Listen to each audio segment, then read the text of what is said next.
Bonsoir Annabelle, bienvenue pour la seconde fois sur Sochâteau Live. Bonsoir à tous, j'espère que tout le monde va bien. Merci Olivier de me réinviter du coup pour la deuxième fois sur ce plateau virtuel de Sochâteau. Je suis vraiment très heureuse d'être là, très contente pour vous parler un petit peu d'une partie de mes travaux de recherche. Déjà parce que voilà, moi ça me passionne et parce que je suis sûre qu'il y a une vraie appétence de la part du public pour le cinéma, puisque à chacun de tes lives, Olivier, quand tu discutes avec les propriétaires sur les châteaux, il y a toujours à la fin cette petite question qui revient, est-ce que tel ou tel château a accueilli des tournages de films? Donc je pense que ça intéresse vraiment les gens. Là, on va parler du château de Versailles, mais évidemment, on pourrait le décliner sur tous les autres châteaux. C'est sûr, c'est juste Annabelle. C'est vrai que sur chaque émission, ça attise la curiosité, le cinéma, les tournages, etc. Et on a vraiment beaucoup de chance ce soir d'avoir une vraie spécialiste. Elle va pas le dire, mais elle a passé beaucoup de temps dans le cadre de ses études sur ces sujets et sur sa préparation de sa thèse. Et si vous avez des questions, ça va être vraiment très difficile, à mon avis, de lui poser une colle sur ces sujets. Mais vous pouvez tenter. Et justement, à ce propos, vous avez un onglet questions pour celles et ceux qui nous rejoignent pour la première fois. Et je sais qu'il y en a. Posez-les, s'il vous plaît, dans cet onglet questions et non pas dans le chat dans lequel vous êtes actuellement très nombreux à réagir, mais plutôt dans l'onglet juste à côté questions. Annabelle, si tu es prête, je vais te céder totalement la scène pour que tu puisses nous présenter Versailles au cinéma. On se retrouve juste après. Ça me tenait vraiment à cœur de proposer ce sujet à Olivier, au-delà du fait que ça fait partie de mon travail de recherche.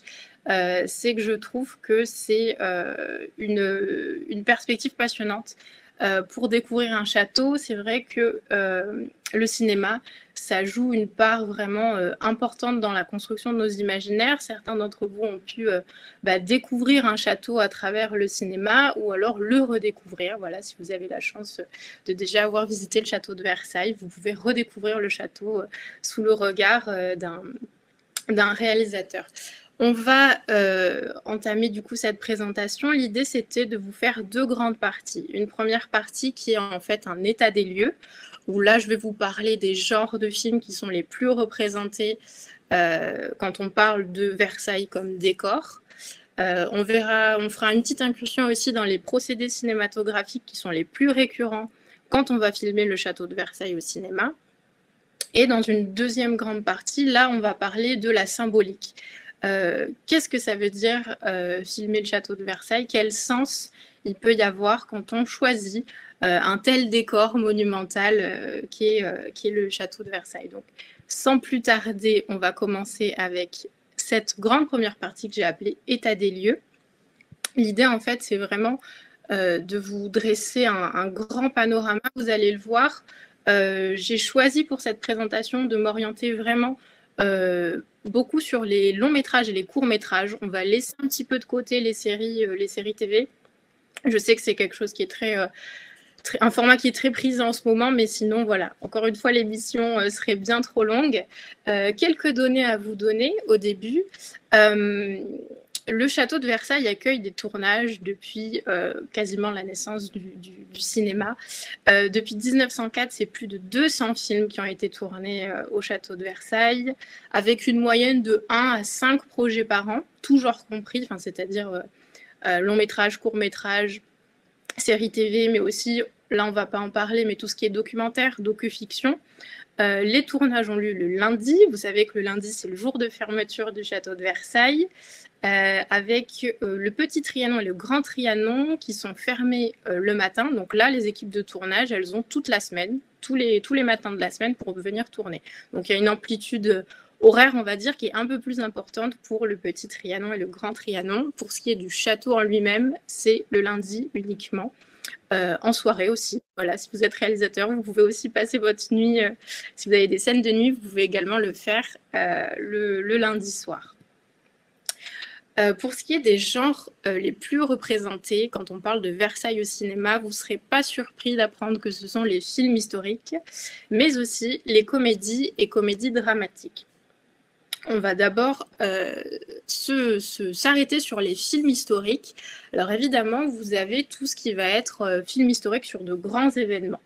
notamment l'affaire du colis de la Reine en 1784. Là, quand vous regardez la filmographie du château de Versailles, vous avez énormément de films qui se centrent sur l'affaire du collier de la Reine. Je pense que beaucoup sont adaptés en fait du roman d'Alexandre Dumas, ce qui est une facilité scénaristique, mais je pense qu'il va falloir que je fasse des pourcentages. Mais vraiment, l'affaire du collier de la Reine, c'est une grande thématique pour tout ce qui est film historique.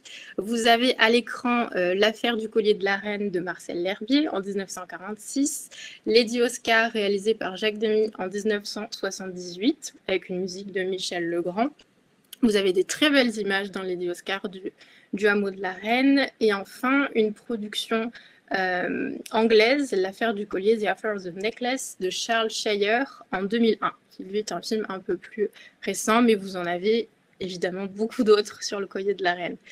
Un autre grand événement historique que vous allez pouvoir redécouvrir ou découvrir le château de Versailles en arrière-plan, c'est la Révolution française. Quand on filme la Révolution française, vous allez avoir énormément de plans dans la cour des ministres, dans la cour de marbre, des extérieurs qui sont beaucoup plus présents que les intérieurs. Je vous ai mis un premier film à l'écran, La Révolution française, les années-lumière de Robert Enrico, qui a été tourné en 1989, qui est une grande série, en fait, une fresque de 6 heures. Hein, vous en avez pour 6 heures de film avec un beau casting, François Cluzet, Jeanne Seymour, Jean-François Balmer. La Révolution française sous un prisme un peu différent, c'est le film de Pierre Scheller, un peu appelé Son roi, en 2017. Je ne sais pas si certains d'entre vous l'ont vu. À titre personnel, c'est un film que j'aime beaucoup. En fait, c'est la Révolution qui va être vue d'un point de vue des gens d'en bas, si on peut parler ainsi.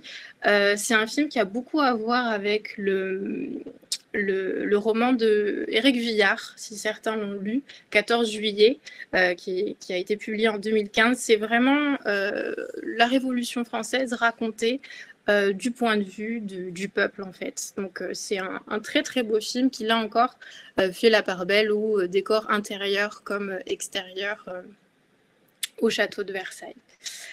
Dans les films historiques, on raconte évidemment des événements historiques, mais on raconte aussi le destin de certains personnages. Personnages historiques qui ont habité ou qui ont passé un moment au château de Versailles.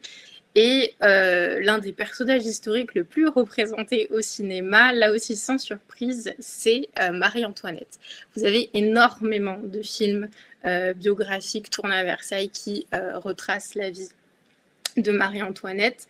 Je vous en ai choisi 3. Il y a Marie-Antoinette de Jean Delannoy avec une Marie-Antoinette incarnée par Michel Morgan, là en 1955. Vous allez pouvoir voir à l'écran les grands appartements, la chapelle royale, le domaine du Petit Trianon. Pour l'époque, c'était des lieux de tournage assez diversifiés. Vous avez également L'Autrichienne de Pierre Granier de Fer en 1989 et évidemment, je pense que beaucoup d'entre vous l'ont vu, le Marie-Antoinette de Sofia Coppola, qui a été tourné en 2005 au château de Versailles avec une Marie-Antoinette interprétée par Kristen Dunst. C'est un film qui a beaucoup décrié, notamment pour les historiens. Il n'est pas très apprécié généralement des historiens, le Marie-Antoinette de Coppola. On pourra en reparler d'ailleurs dans les questions, si c'est un film que vous avez aimé ou pas. Moi, je trouve que c'est un film formidable d'un point de vue graphique. Il y a énormément de zoom. On va en reparler, là où généralement au château de Versailles, on privilégie des plans d'ensemble, des plans qui laissent vraiment voir les décors d'un point de vue plus éloigné. Il y a énormément de zoom et d'attention aux détails dans le Marie-Antoinette. Donc, finalement, vous redécouvrez parfois certaines pièces. Je pense aux appartements de la reine qui, dans le Marie-Antoinette de Sofia Coppola, sont vraiment filmés d'une manière assez spectaculaire à mon sens. Il faut savoir que c'est un film aussi, j'en discutais avec la responsable des tournages à Versailles, c'est un film qui a provoqué un boom des entrées en fait à Versailles, si bien qu'il y a énormément de touristes après qui sont venus au château de Versailles et qui ont demandé à faire des tours touristiques sur le Marie-Antoinette de Sofia Coppola. Des gens qui avaient très envie de redécouvrir Versailles de la même manière qu'ils l'avaient découvert dans le film. Un autre film que je voulais vous présenter, c'est Les Adieux de la Reine de Benoît Jacquot. En fait, c'est une adaptation d'un roman de Chantal Thomas. Et Les Adieux à la Reine est sorti en 2012 avec, là aussi, vous voyez, un beau casting. En fait, ce film raconte les derniers jours de Marie-Antoinette au château de Versailles, 14, 15 et 16 juillet 1789. Et c'est un film où vous allez avoir également beaucoup de plans dans les souterrains du château de Versailles, chose qu'on rencontre pas forcément dans d'autres films. C'est également un très beau film, moi je vous invite à aller le regarder. Un autre personnage historique, évidemment, qui a beaucoup fait parler de lui au château de Versailles, ça va être du coup tous les films sur Napoléon Ier, qui offrent beaucoup de plans sur Grand Trianon et le Petit Trianon. Je vous ai mis à l'écran le Napoléon d'Abel Gans en 1927, le Napoléon de Sacha Guitry en 1955. On va reparler de Sacha Guitry un petit peu après. Et le Napoléon d'Yves Simoneau en 2002, qui, voilà, là est plus sous le format série TV, qui a été tourné donc en 2002 avec Christian Clavier qui incarne Napoléon.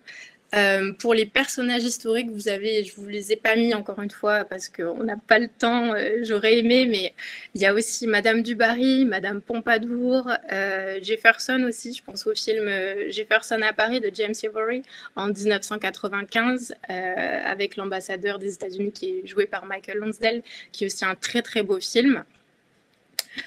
Pour tout ce qui est personnage historique, pour voir le château de Versailles au cinéma, parfois il suffit de regarder du côté de ces artistes royaux. Vous avez le Molière d'Ariane Monouchkine en 1977, le Molière de Laurent Tirard en 2006, Jean de La Fontaine, Le Défi de Daniel Vigne en 2006 avec Laurent Deutsch dans le rôle de Jean de La Fontaine. Et enfin, Beaumarchais, L'Insolent d'Édouard Molinaro en 1995. Un autre film qui parle d'un artiste royal, c'est Le Roi Danse de Gérard Corbiot dans les années 2000, qui est je pense, un de mes films préférés où on peut voir Versailles, qui est un film qui est très centré sur l'attrait de Louis XIV pour les arts, de sa relation avec Lully, le compositeur. Et vous allez avoir énormément de scènes en extérieur et aussi un très beau moment de cinéma, je trouve, avec le bosquet de la salle de bal et Louis XIV qui se représente. Un film, je pense que beaucoup de gens l'attendaient, celui-là. C'est Le Si Versailles m'était compté de Sacha Guitry. Moi, c'est un film à titre personnel, j'avais entendu parler, mais je ne l'avais jamais vu avant de démarrer mes travaux de thèse. Et je peux vous dire que ça vaut le détour, parce que même s'il est daté, en fait, c'est un des rares films qui a pour ambition, en fait, de raconter l'histoire du château de Versailles. Un film de Sacha Guitry qui a été tourné en 2 mois, pendant les mois d'été 1953. Et vous allez avoir vraiment, en fait, l'histoire du château de Versailles depuis sa création, petit pavillon de chasse de Louis XIII, jusqu'à l'arrivée de Napoléon. C'est un film qui est vraiment très, très plaisant à voir. Si vous avez 3 heures devant vous une après-midi, n'hésitez pas à voir le Si Versailles m'était compté de Sacha Guitry. C'est vraiment un film très, très, très chouette. À côté des films historiques, alors là, ça va être peut-être un peu plus surprenant, mais vous avez aussi des comédies. Vous avez des comédies qui ont été tournées au château de Versailles. Vous avez Liberté, Égalité, Choucroute de Jean-Yann, qui a été tournée en 1995. Alors là, c'est vraiment une parodie de la Révolution française, hein, sur fond des Mille et une nuits, puisqu'en fait, ça raconte l'histoire fictive, évidemment, du calife de Bagdad qui se rend à Paris, au Salon des Bourreaux, pour se procurer un matériel, un équipement un peu plus adéquat pour les persécutions qu'il mène dans son pays.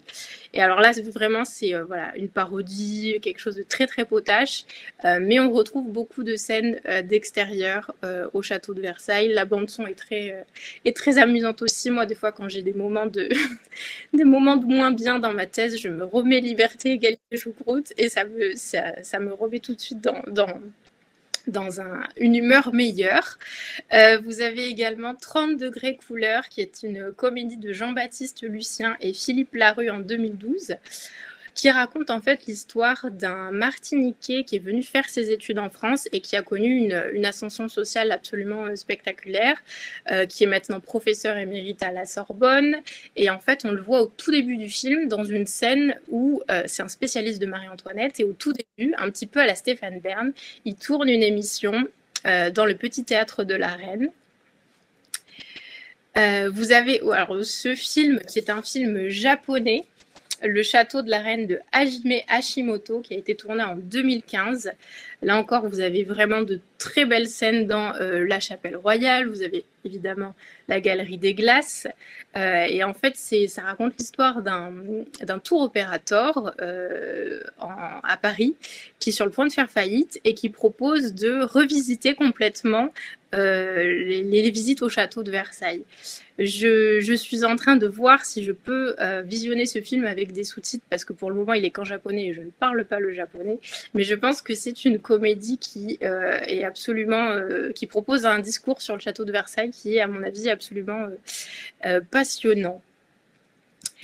Alors maintenant qu'on a parlé des genres les plus représentés dans l'univers cinématographique versaillais, on va parler des genres absents ou minoritaires. Quand on regarde un petit peu les tournages qui ont eu lieu au château de Versailles, on s'aperçoit rapidement qu'il y a eu très peu de films d'horreur ou de films fantastiques ou fantasy qui ont eu lieu au château de Versailles. Pour ce qui est des films d'horreur, on va faire un petit pas de côté en parlant de la maison Dior. La maison Christian Dior, vous savez qu'elle a beaucoup d'affinités avec le château de Versailles. C'est un mécène du château de Versailles. Et elle a présenté plusieurs de ses collections dans le château de Versailles. En fait, elle a réalisé plusieurs spots publicitaires ou alors courtes, petits formats audiovisuels pour présenter leur collection. Ça s'était déjà passé en automne 2013. Il y a eu aussi en 2015 un spot publicitaire avec Rihanna.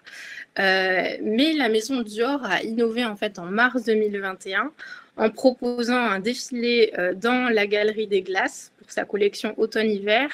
Et alors là, c'est vraiment c'est une ambiance vraiment particulière. C'est un esprit un peu vaporeux. Vous avez ces robes, ces étoffes, avec en arrière-plan le château de nuit. C'est macabre. Moi, à titre personnel, j'adore ce défilé et je trouve que l'ambiance est vraiment particulière. Et ça va être la seule incursion, on va dire, dans le cinéma d'horreur au château de Versailles. Vous voyez à l'image, en fait, certaines des glaces avaient été masquées, certains des miroirs avaient été masqués par la décoratrice, par des grands pans avec des espèces de griffes incrustées. C'est vraiment une atmosphère très particulière qu'on n'a pas l'habitude de voir à Versailles et ça crée quelque chose de très innovant. Pour ce qui est du genre fantastique, là encore, très très peu de films.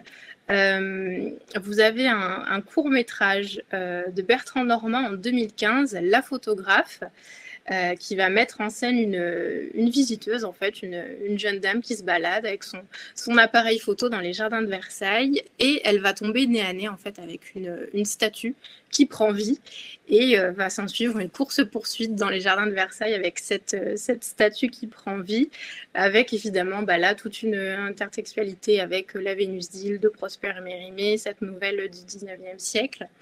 Vous avez aussi Miss Morrison's Ghost de John Bruce en 1981. Alors là, c'est un film intéressant en noir et blanc qui est assez intéressant parce qu'en fait, il se base sur une rumeur qui a couru sur le château de Versailles. En fait, il y aurait eu deux étudiantes d'Oxford qui seraient venues en voyage touristique au château de Versailles et qui serait revenu en Angleterre en étant persuadé d'avoir rencontré le fantôme de Marie-Antoinette au Grand Trianon.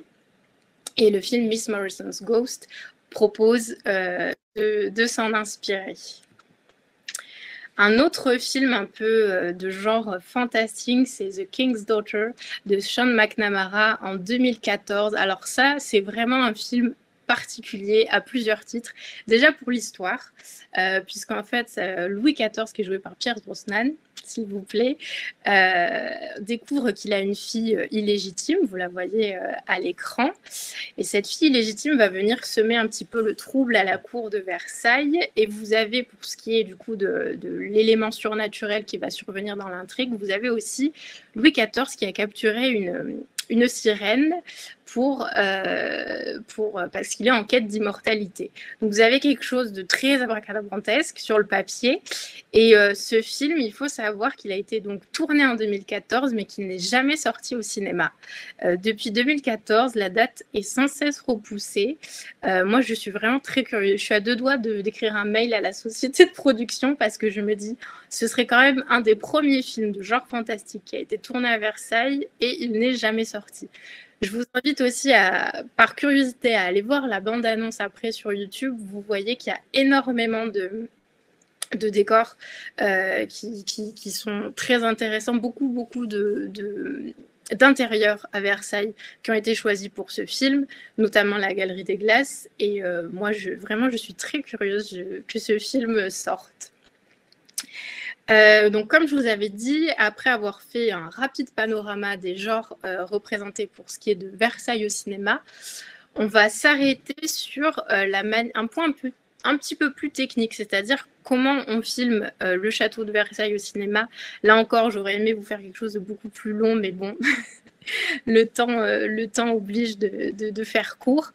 Vous avez les lieux les plus représentés. Ce sont évidemment la Galerie des Glaces, le Salon de la Guerre, la Cour de Marbre, la Place d'Armes, avec aussi, je ne l'ai pas mis, mais la Cour des Ministres, qui est dans la continuité, le Grand Trianon et le Petit Trianon. On pourra en reparler dans les commentaires aussi, mais c'est vrai que la Galerie des Glaces, c'est vraiment quelque chose de très symbolique. Quand vous voyez la Galerie des Glaces au cinéma, vous vous dites Versailles. Mais en termes de praticité et en termes techniques, c'est pas forcément le lieu, par exemple pour une course-poursuite, ça sera pas forcément le lieu le plus simple pour tourner, puisque à titre indicatif, la Galerie des Glaces, c'est 73 mètres de large sur 10 mètres, et la Galerie des Batailles, c'est 120 mètres sur 13 de large. Donc en termes de technique, ce serait quand même beaucoup plus simple de tourner dans la Galerie des Batailles. Mais la symbolique, évidemment, ne serait pas la même. Quel procédé technique pour filmer le château de Versailles? Vous allez avoir énormément de panoramiques, mais surtout de travelling, c'est-à-dire un mouvement de la caméra, travelling arrière, travelling avant, travelling latéraux, qui permettent de filmer le château de Versailles en mouvement. Vous allez également retrouver... Là, vous voyez une caméra embarquée, mais il y a aussi tous les procédés de caméra à l'épaule, notamment dans les films biographiques. Ça vous permet de découvrir le château de Versailles du point de vue d'un spectateur. Vaux pour Versailles, alors là aussi c'est un point intéressant qui pourrait mériter une émission, c'est l'utilisation des décors du château de Vaux-le-Vicomte pour Versailles, pour des questions de budget, pour des questions de praticité. Bien évidemment, dans beaucoup de films, vous retrouvez des décors du château de Vaux-le-Vicomte. Alors pas que de Vaux-le-Vicomte, mais Vaux-le-Vicomte est quand même un bon concurrent du château de Versailles. Je vous ai mis quelques titres de films à l'écran. Mais c'est par exemple le cas dans Le Roi danse de Gérard Corbiot. Toutes les scènes de danse où vous voyez le roi dans cette grande pièce, c'est le salon ovale de Vaux-le-Vicomte. Généralement, si vous voyez ce grand salon avec le sol un peu marbré et ces grandes voûtes en guise de fenêtre, vous vous dites que c'est le salon ovale de Vaux-le-Vicomte. Enfin, on va finir sur Versailles au cinéma, quel symbole. Là aussi, on pourrait faire toute une émission dessus, mais c'est plutôt s'interroger sur la notion de quel sens en fait donner au château de Versailles, quelle symbolique ça a. Évidemment, dans les fresques historiques, ça va être un décor d'histoire, mais dans des comédies ou dans des films plus contemporains, qu'est-ce que ça engage de filmer le château de Versailles? Je vous ai mis alors 2 exemples. Le Midnight in Paris de Woody Allen qui a été tourné en 2010, où là vraiment le château de Versailles va être découvert au cours d'une visite, et ça va être l'occasion pour ce personnage que vous voyez au premier plan en costume, ce très pédant personnage de en fait déblatérer son savoir et de faire une visite guidée improvisée à ses compagnons qui l'accompagnent.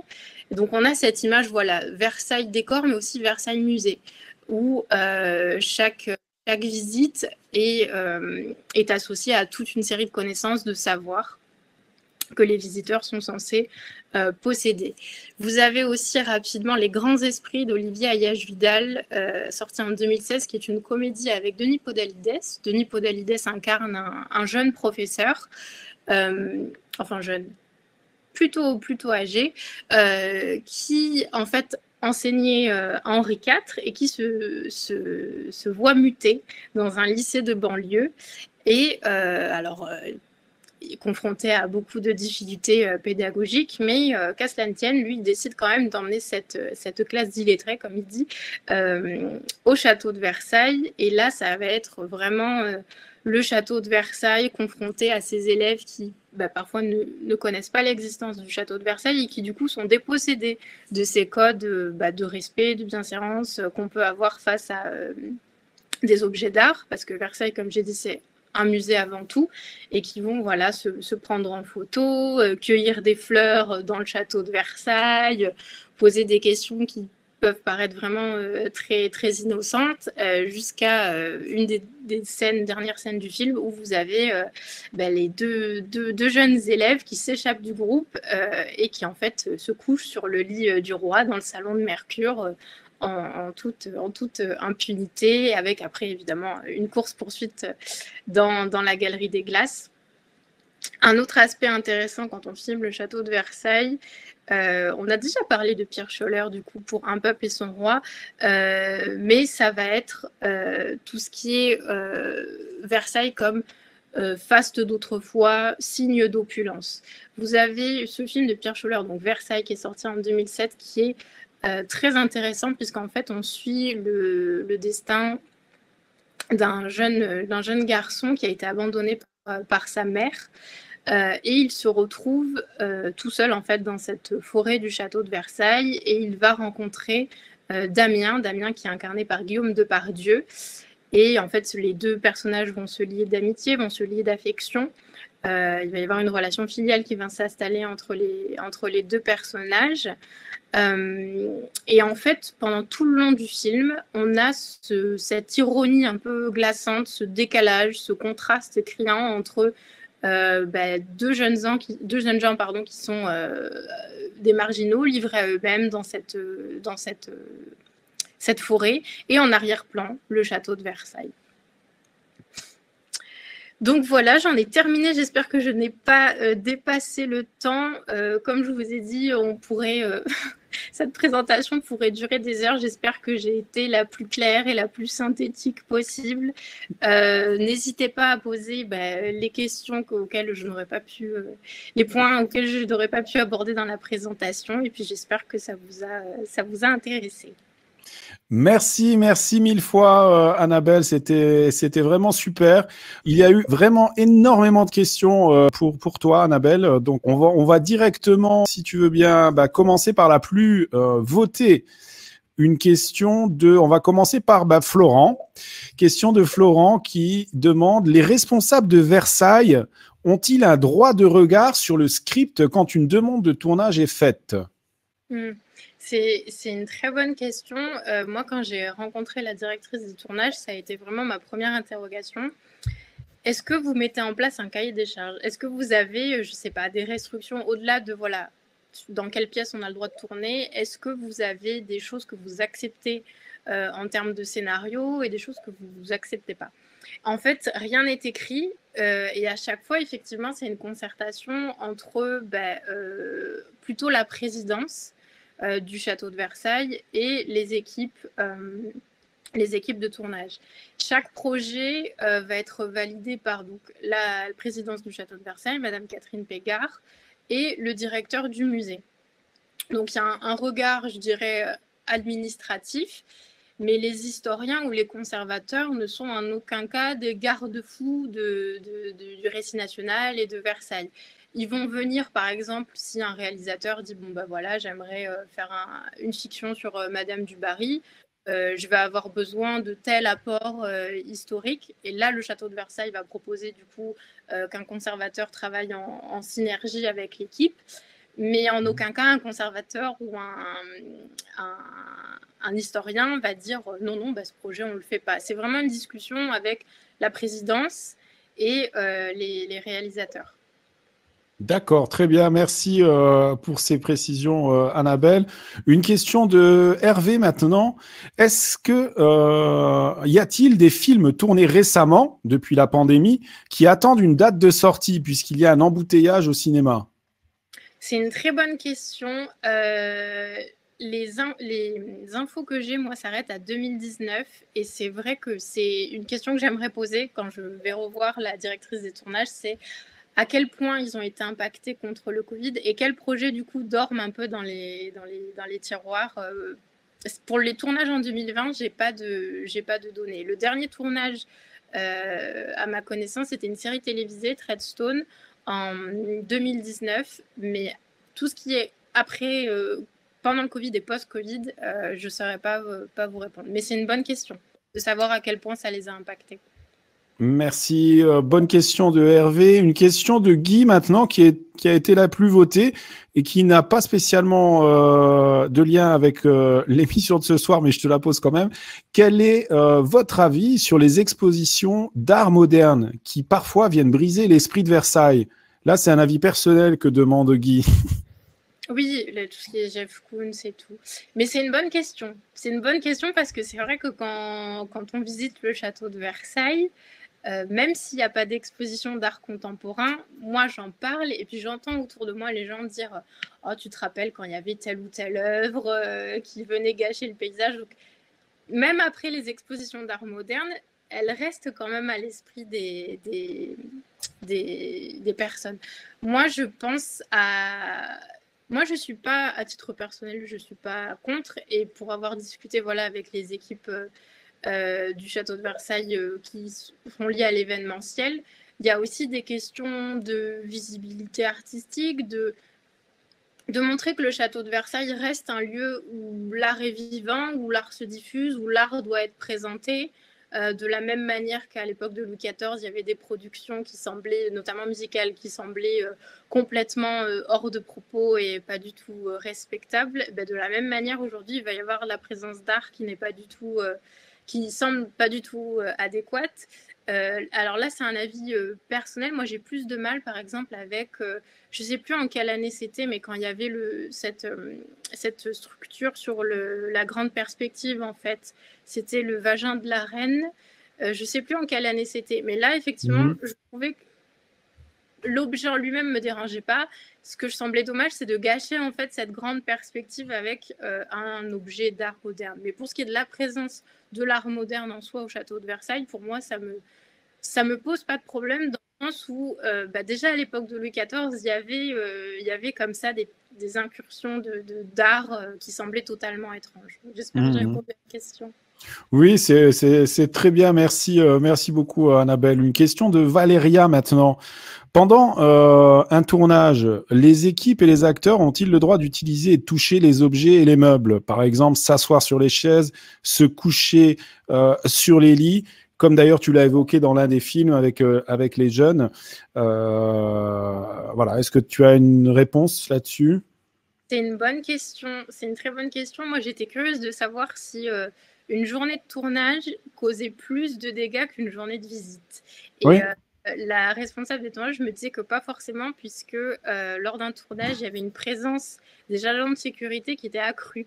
Vous allez avoir 10 fois plus d'agents, alors que sur l'équipe de tournage, il y a très peu de personnes en fait qui sont en train de tourner ou qui touchent le mobilier. Les acteurs ont le droit de toucher certaines parties du mobilier. Là encore, ça va être encadré. Par exemple, quand ils vont avoir besoin d'une chaise, il y a toute l'équipe de conservateurs qui va dire bon, on va vous donner cette chaise parce qu'elle a été restaurée, on sait qu'elle vient de nos collections et que il ne va pas y avoir de soucis de dégradation sur cette chaise. Par contre, ils sont très vigilants aux gens qui encadrent en fait le tournage, tout ce qui est cadreur, vraiment toute l'équipe sur le plateau, parce que c'est là où il peut y avoir du coup une certaine négligence. Par exemple, voilà un cadreur qui pose son coude sur une fenêtre ou qui va poser son gobelet de café sur une chaise. Pour ce qui est des acteurs, ils sont tellement déjà dans la performance et ils ont en amont les objets où ils doivent aller, les choses qu'ils ont le droit de toucher, que là, il va y avoir beaucoup moins de dégâts que l'équipe. Que l'équipe technique, quoi. Exactement. Oui, oui.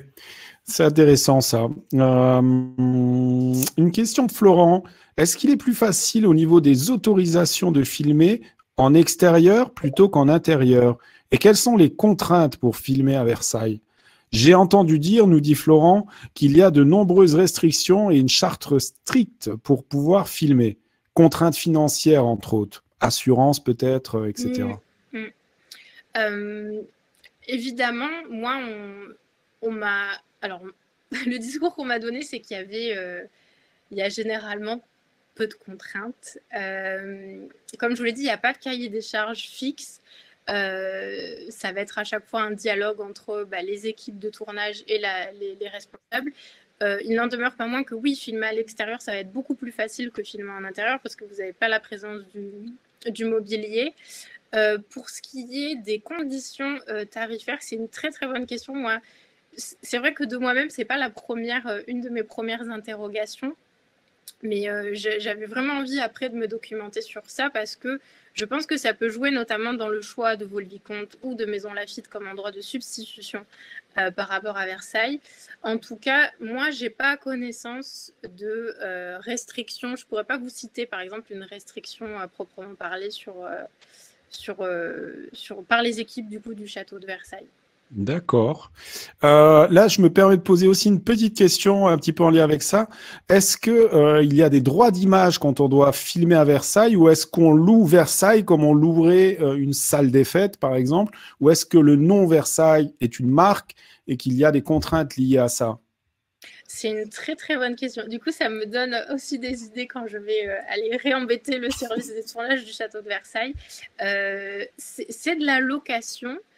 Mais je pense qu'il y a une histoire de droit à l'image parce que pour la petite anecdote,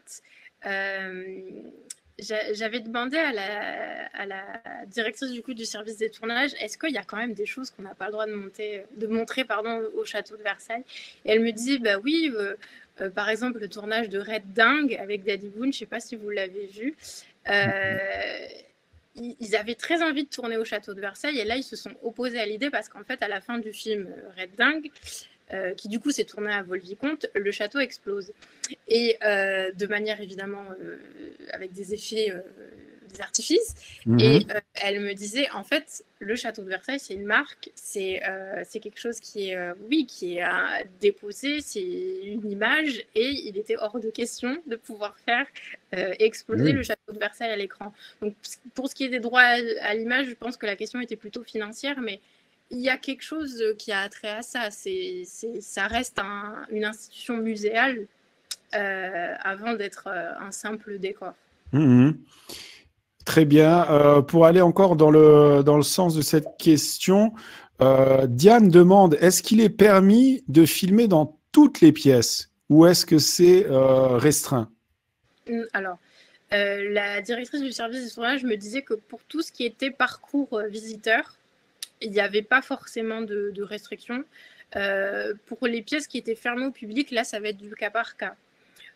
C'est selon ce que vous avez. Si vous avez juste une scène avec 3-4 personnages qui vont passer dans la pièce, ça ne va pas poser problème. Si là, vous avez toute une installation de mobilier ou si vous avez, je dis à titre d'exemple, par exemple, une scène avec des épées, si vous avez un duel à filmer, là, ça va être différent.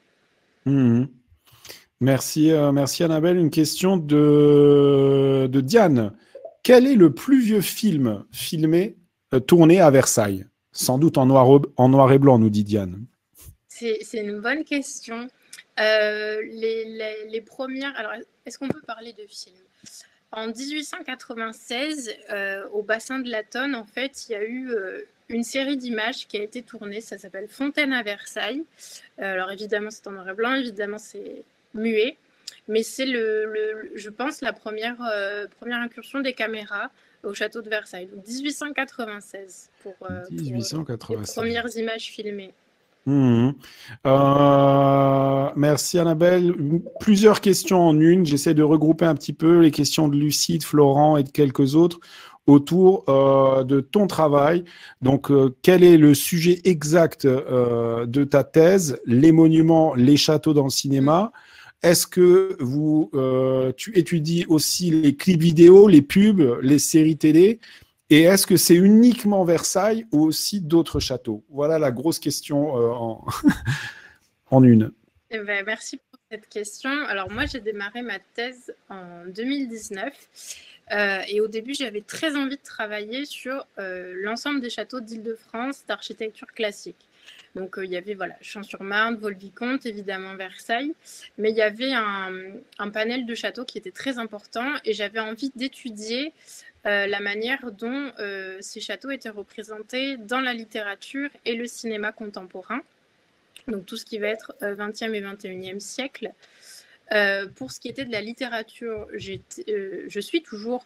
m'intéresse toujours aux fictions historiques, et pour le cinéma, je prends exclusivement long métrage et court métrage pour des soucis de faisabilité. Mais là, au cours de mes 2 ans, je me suis rendu compte que, en fait, en tout cas pour la littérature, c'est surtout ça qui a orienté mon choix. Le Versailles est omniprésent. Quand vous allez parler de représentation des châteaux en littérature, il y a une grande partie qui est quasiment tournée sur le château de Versailles. Et pour pouvoir finir ma thèse dans des temps raisonnables, j'ai décidé avec mon directeur de thèse de m'axer uniquement sur le château de Versailles. Et moi, je vais avoir vraiment un regard... pas forcément... c'est pas une thèse d'histoire. C'est vraiment une thèse de littérature, avec évidemment que le cinéma a trait à la littérature, parce que vous avez un scénario, vous avez des notions de narratologie qui sont importantes en cinéma, mais moi, mon regard va vraiment être comment ce décor versaillais va s'insérer dans une trame narrative, en fait. Est-ce que c'est simplement un décor ou est-ce que c'est vraiment une source d'inspiration? Est-ce que c'est quelque chose qui va être célébré? Par exemple, en poésie, vous avez énormément, même de nos jours, vous avez beaucoup de poèmes sur le château de Versailles. Tahar Ben Jelloun qui a beaucoup écrit sur le château de Versailles. Et donc, moi, mon regard est vraiment celui d'une littéraire sur un lieu géographique. Et là, le château de Versailles, en l'occurrence. Très intéressant ça. Et allez, pour conclure sur ce sujet, j'ai vu passer 2 fois, je crois, cette question, savoir quel est en fait l'objectif de cette thèse. C'est un objectif d'archivage, un objectif de personnel, ou qu'est-ce qu'il y a derrière cette thèse pour toi et peut-être pour le château de Versailles aussi suite à cette thèse? Tous les doctorants vous diraient pas d'objectif, la simple passion, mais il y a de ça. Mais évidemment, moi, ce que j'aimerais beaucoup, c'est qu'elle puisse être publiée. Du coup, ma recherche puisse être publiée, que ça puisse servir aussi à des organismes comme le Château de Versailles, parce que là, pendant mes deux premières années, ça a vraiment été un travail de recension, en fait. Quels films ont été tournés au château de Versailles, dans quelle fiction, dans quel roman on parle du château de Versailles. Donc ça a été très long, fastidieux. Donc l'idée, c'est que ce travail d'archivage puisse servir ensuite.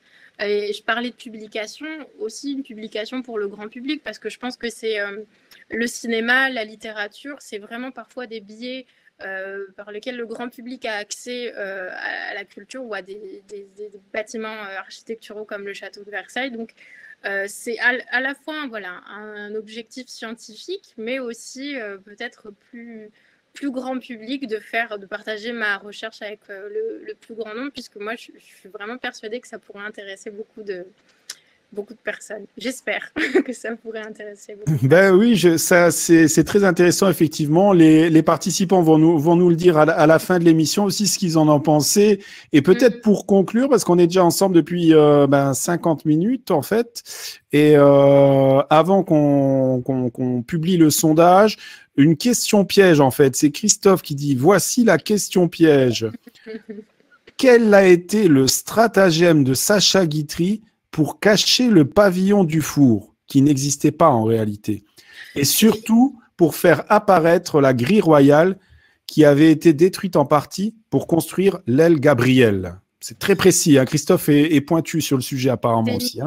C'est une très bonne question. Là, pour le coup, c'est vraiment une colle parce qu'en plus, j'ai lu un article sur du coup le stratagème de Sacha Guitry. C'est Christophe du coup qui pose la question. C'est Christophe qui va peut-être qu'il a la réponse en fait, hein, Christophe. Mais oui, c'est une bonne question parce qu'on parle beaucoup du film du coup, Si Versailles m'était compté de Sacha Guitry comme vraiment une grande fresque historique, mais aussi un monument cinématographique parce qu'il y avait beaucoup d'ingéniosité de la part du réalisateur pour faire fi de toutes les contraintes historiques et structurelles qu'il pouvait y avoir au château de Versailles. Donc Christophe, si tu veux nous donner la réponse. Je vois qu'il est en train de... Je vois qu'il est en train de taper, donc il va sans doute nous dire, nous donner la réponse à cette question piège.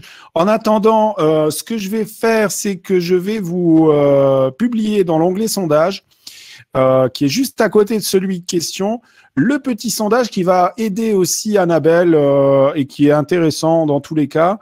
Un sondage concernant évidemment les films à Versailles. Il doit s'afficher chez vous maintenant, logiquement. Donc, n'hésitez pas à voter, à nous dire quelle est votre réponse. Je vais moi-même aussi soumettre mon vote. Voilà. Hop.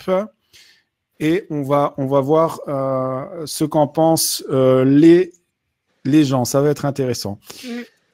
Voilà. Donc ça, c'est très bien. Alors, j'avais vu aussi encore enfin, il y en a encore beaucoup des questions. Peut-être, Annabelle, soit si tu as le temps, tu pourras y répondre par écrit si tu le souhaites après. Ou autrement, si vous avez des questions, ce sera sûrement plus simple. Si vous avez des questions qui n'ont pas été répondues ce soir, vous pouvez contacter directement Annabelle par email. Je vais vous transmettre son adresse puisqu'elle m'a autorisé à le faire. Je vous l'indique maintenant dans le chat. Donc, n'hésitez pas, si vous avez des questions par rapport à Versailles, vous pouvez contacter Annabelle directement par email. Donc, il a dû s'afficher juste maintenant. Alors, j'en profite pour regarder la réponse de Christophe. Oui, j'ai la réponse. En fait, la grille a été construite qu'à moitié, notamment du côté de l'aile Gabriel, et le pavillon du four a été caché par un pot à feu posé sur la rambarde, et la caméra cachait la partie sur de la cour. Ouh là là, ça a été écrit. Je sais pas si tu as compris, Annabelle. Moi, j'ai essayé de lire, mais je crois que Christophe a oublié un ou deux mots dans l'histoire. Oui, c'est corrigé après pavillon du four. Ah oui, pavillon du four. Bah ça, j'avais ajouté, ouais. J'avais vu que c'était une histoire de grille construite à moitié. Et comment sais-tu ça? Savez-vous ça, Christophe? Où est-ce que tu as lu ça? Notamment du côté là, était caché. Et ok. Super. Alors, que nous dit aussi Christine, film emblématique sur Versailles, Lady Oscar. Bah oui, évidemment. Alors, est-ce qu'on va regarder un petit peu les résultats des sondages? Est-ce qu'il y a quelque chose qui ressort? Si Versailles m'était compté, évidemment. Marie-Antoinette avec 27%. Si Versailles m'était compté, 33%. Vous n'avez pas été très nombreux à voter. Une cinquantaine de votes pour le moment. N'hésitez pas à voter dans l'onglet sondage, c'est intéressant. Voilà, notamment pour Annabelle. Et puis voilà. Et puis tout doucement, je crois qu'il va être l'heure de nous séparer. Ça s'est passé très vite. Oui. Merci encore une fois à tous les participants. Moi, je cède la parole comme d'habitude à notre intervenante. Je la remercie 1000 fois d'avoir préparé cette émission. Et voilà, je te laisse conclure, Annabelle. Merci à tous. Merci, merci à toi Olivier pour l'invitation, merci à tout le monde, merci pour vos questions, pour vos calls. N'hésitez pas, comme je l'ai dit, à m'envoyer d'autres questions par mail ou à faire vos remarques, vos retours sur la présentation à Olivier. C'est aussi important pour moi de savoir si c'est un format qui vous plaît et si la manière dont je le présente vous a plu. Je vous souhaite une belle soirée et peut-être à bientôt.